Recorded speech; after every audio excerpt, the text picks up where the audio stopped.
Hi guys, I'm Dr. Varun. Now, have you ever thought that you or someone you know may be suffering from depression? If so, stick around and in this video, I'll tell you whether that may be the case with just 2 questions.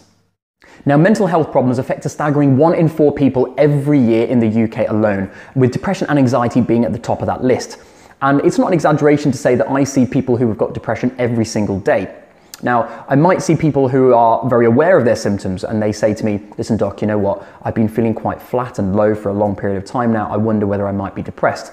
But I equally see people that have been suffering in silence, not even knowing that they've had the condition, and this can go on for months and even years before they go and get help about it. So this video is aimed at you to try and help encourage you to go and seek help and try and get the condition diagnosed and hopefully help improve your quality of life with some treatment.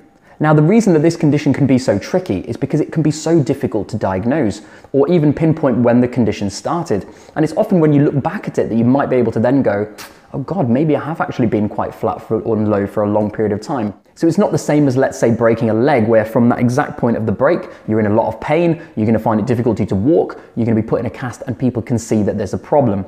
But with depression, the symptoms can often merge into what you consider to be normal, and therefore it can be a long time before the problem's even detected. So let's go into some screening questions now to help you decide whether you might be depressed and to whether you may need help or not. So the questions are actually quite simple, and these are questions that I would ask on a daily basis to my patients, especially if the diagnosis of depression isn't entirely clear. And the answers are a very simple yes or a simple no, and they only relate to the last 4 weeks. So question number 1 is, during the last 4 weeks, have you ever been bothered by feeling down, depressed, or hopeless? Now have a little think if that's a yes or a no for you. And question number 2 is, over the last 4 weeks, have you ever been bothered by having little interest or pleasure in doing things? So basically, are you not able to enjoy things in the same way that you used to? Again, please give that a simple yes or a no. Now, if you've answered no to both those questions, that's brilliant, and the chances are that you're probably not depressed at all. However, I wouldn't rest on that, and I'd probably be screening and asking these questions to yourself every few months to make sure that you're not going to slip into any depression at any point, because after all, depression is a condition that can affect anyone at any time. If you said yes to one or maybe even both of those questions, then please don't panic. But there is a possibility that you might be suffering from depression. Now, I didn't create this video to make people sad with that thought, but I did create it to try and help those people who could be suffering from depression to try and go and seek help from their doctor to get the diagnosis confirmed and have a whole range of treatment options presented in front of them. Because after all, there are so many things that we can do to try and help people who might be depressed to change their quality of life and live happier lives. So that's the whole purpose of this. So that's what I would strongly advise.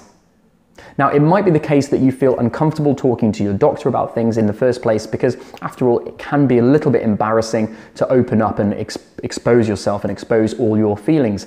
But I would strongly advise talking to someone because, after all, that is the first step for a change in your life. Now, that might be a friend or a family member, but I'd also like to signpost 3 fantastic charities called Rethink Mental Health, Sane, and Mind, who do fantastic work for anything to do with mental health. And I would put the links in the description below so you can access them. Thank you so much for watching this video. I really hope it's helped improve the understanding of the condition and raise awareness about depression. And if it's helped even one of you go and reach out for help and go and get the condition diagnosed and help improve your quality of life, then it's been entirely worthwhile. As usual, please don't forget to hit the like button. Don't forget to leave some comments on this video and leave your experiences about your depression in the comments below. And don't forget to subscribe, and I'll be seeing you soon.